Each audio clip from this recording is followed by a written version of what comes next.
The Exodus. The Israelites were very happy to leave Egypt. They were slaves and they were going to the promised land. The Egyptians gave the Israelites whatever they asked for, even gold and silver and other valuable things. Some people from other nations believed in God and went along with the Israelites as they left Egypt. God led them with a tall pillar of cloud that went ahead of them during the day, and which became a tall pillar of fire at night. God was always with them and guided them as they traveled. All they had to do was follow him. After a short time, Pharaoh and his people changed their minds and wanted the Israelites to be their slaves again.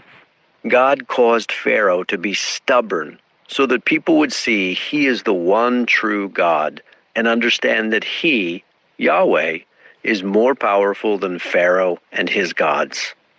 So Pharaoh and his army chased after the Israelites to make them their slaves again. When the Israelites saw the Egyptian army coming, they realized they were trapped between Pharaoh's army and the Red Sea. They were very afraid and cried out, "Why did we leave Egypt? We are going to die." Moses told the Israelites, "Stop being afraid. God will fight for you today and save you." Then God told Moses, "Tell the people to move toward the Red Sea." Then God moved the pillar of cloud and placed it between the Israelites and the Egyptians, so the Egyptians could not see the Israelites. God told Moses to raise his hand over the sea and divide the waters. Then God caused wind to push the water in the sea to the left and the right, so that a path formed through the sea. The Israelites marched through the sea on dry ground, with a wall of water on either side of them. Then God moved the cloud up and out of the way so that the Egyptians could see the Israelites escaping. The Egyptians decided to chase after them. So they followed the Israelites onto the path through the sea, but God caused the Egyptians to panic and caused their chariots to get stuck. They shouted, "Run away! God is fighting for the Israelites."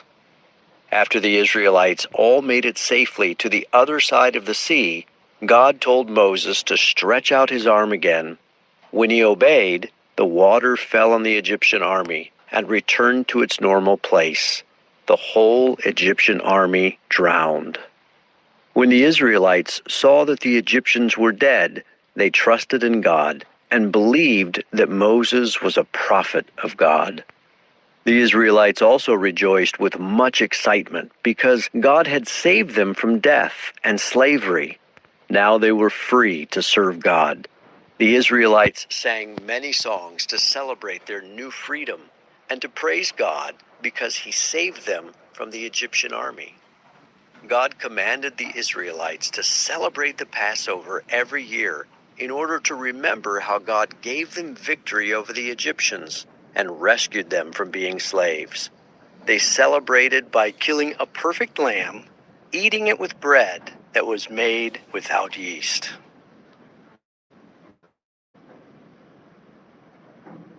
Story number 13.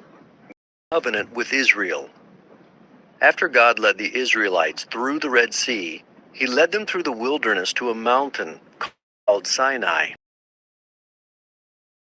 In the burning bush, the people set up tents at the base of the mountain. God said to Moses and the people of Israel, "If you will obey me and keep my covenant, possession, a kingdom of priests and a holy nation." 3 days later, after the people had prepared themselves spiritually, God came down on top of Mount Sinai with thunder, lightning, smoke, and a loud trumpet blast. Only Moses was allowed to go up the mountain. Then God gave them the covenant and said, "I am Yahweh your God, who saved you from slavery in Egypt. Do not worship other gods. Do not make idols, and do not worship them, because I, Yahweh, am a jealous God. Do not use my name in a disrespectful way. Be sure to keep the Sabbath day holy.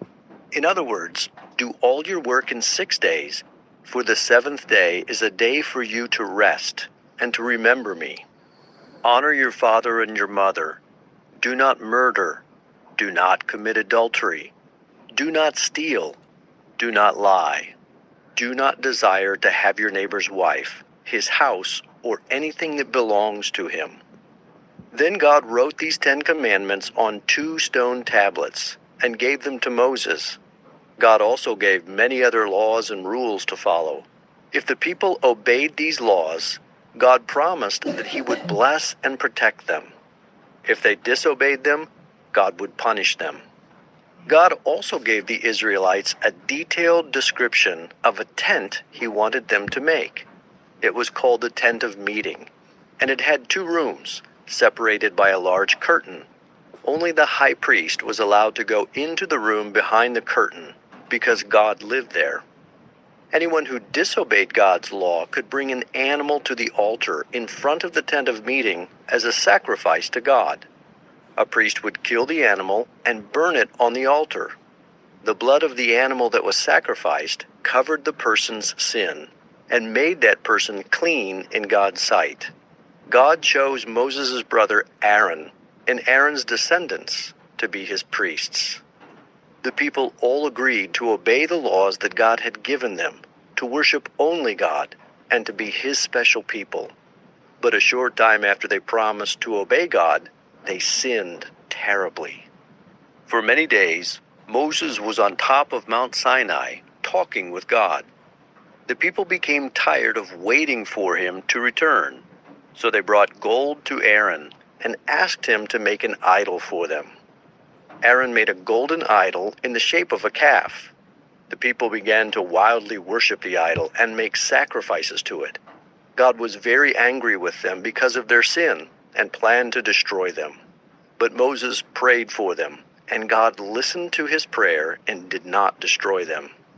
When Moses came down the mountain and saw the idol, he was so angry that he smashed the stones on which God had written the 10 Commandments.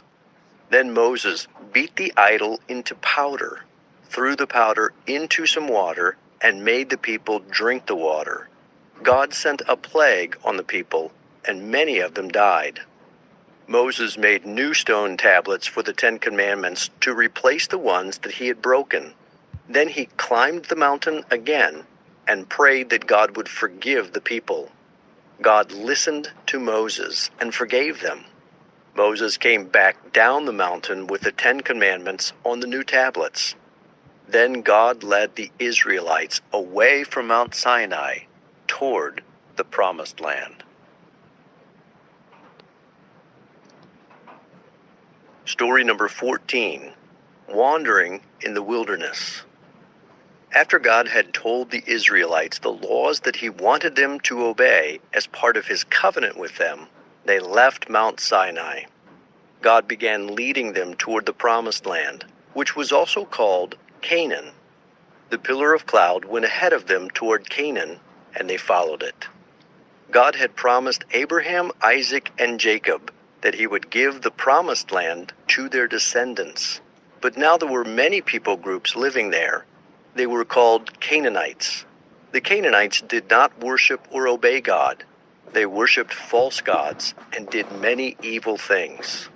God told the Israelites, "You must get rid of all the Canaanites in the Promised Land. Do not make peace with them, and do not marry them. You must completely destroy all of their idols. If you do not obey me, you will worship their idols instead of me." When the Israelites reached the border of Canaan, Moses chose 12 men, one from each tribe of Israel. He gave the men instructions to go and spy on the land to see what it was like. They were also to spy on the Canaanites to see if they were strong or weak. The 12 men traveled throughout Canaan for 40 days, and then they came back. They told the people, "The land is very fertile, and the crops are plentiful." But 10 of the spies said, "The cities are very strong, and the people are giants. If we attack them, they will certainly defeat us and kill us." Immediately, Caleb and Joshua, the other 2 spies, said, "It is true that the people of Canaan are tall and strong, but we can certainly defeat them. God will fight for us." But the people did not listen to Caleb and Joshua. They became angry with Moses and Aaron and said, "Why did you bring us to this horrible place? We should have stayed in Egypt rather than be killed in battle and our wives and children made slaves." The people wanted to choose a different leader to take them back to Egypt. God was very angry and came to the tent of meeting. God said, "Because you have rebelled against me, all of the people will have to wander in the wilderness. Except for Joshua and Caleb, everyone who is 20 years or older will die there and never enter the promised land." When the people heard this, they were sorry they had sinned. They took their weapons and went to attack the people of Canaan. Moses warned them not to go because God was not with them, but they did not listen to him. God did not go with them into this battle, so they were defeated, and many of them were killed. Then the Israelites turned back from Canaan and wandered through the wilderness for 40 years. During the 40 years that the people of Israel wandered in the wilderness, God provided for them. He gave them bread from heaven, called manna. He also sent flocks of quail, which are medium-sized birds, into their camp so they could have meat to eat. During all that time, God kept their clothes and sandals from wearing out. God even miraculously gave them water from a rock. But despite all this, the people of Israel complained and grumbled against God and against Moses. Even so, God was still faithful to his promises to Abraham, Isaac, and Jacob. Another time, when the people did not have any water, God told Moses, "Speak to the rock, and water will come out of it." But Moses dishonored God in front of all the people by hitting the rock twice with a stick instead of speaking to it. Water came out of the rock for everyone to drink, but God was angry with Moses and said, "You will not enter the promised land." After the Israelites had wandered in the wilderness for 40 years, all of them who had rebelled against God were dead. Then God led the people to the edge of the promised land again. Moses was now very old, so God chose Joshua to help him lead the people. God also promised Moses that one day he would send another prophet like Moses. Then God told Moses to go to the top of a mountain so he could see the promised land. Moses saw the promised land, but God did not permit him to enter it. Then Moses died, and the Israelites mourned for 30 days. Joshua became their new leader. Joshua was a good leader because he trusted and obeyed God.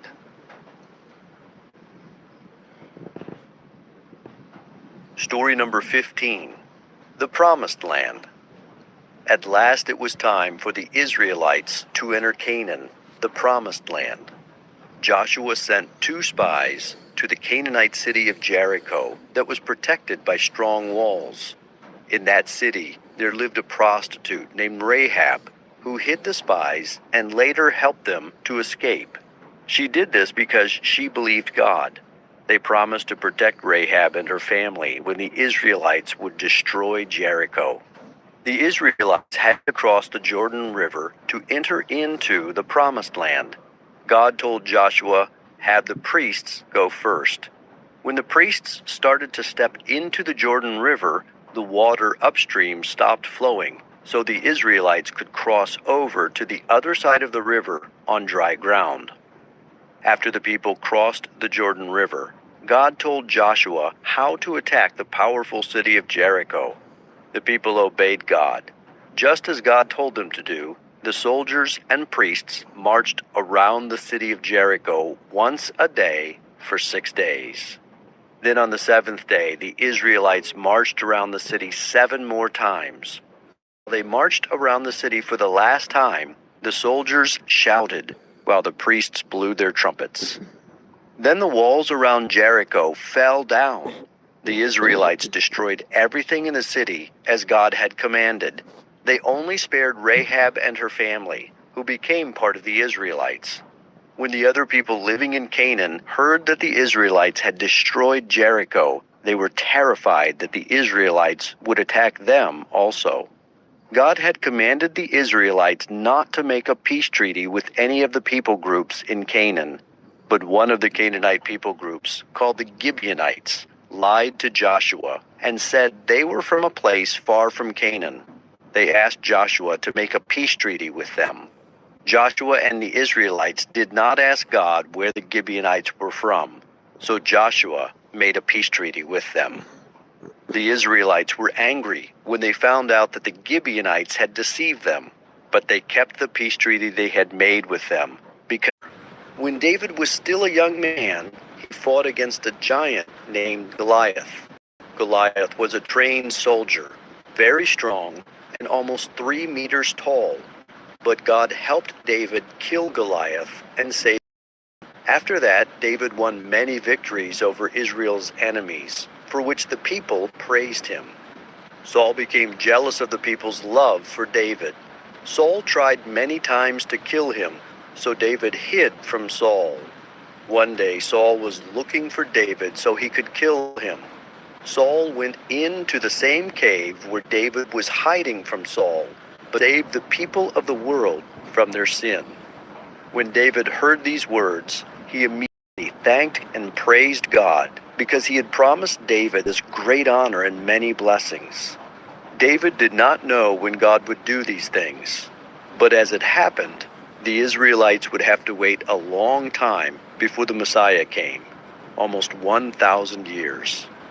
David ruled with justice and faithfulness for many years, and God blessed him. However, toward the end of his life, he sinned terribly against God. One day, when all of David's soldiers were away from home fighting battles, he looked out from his palace and saw a beautiful woman bathing.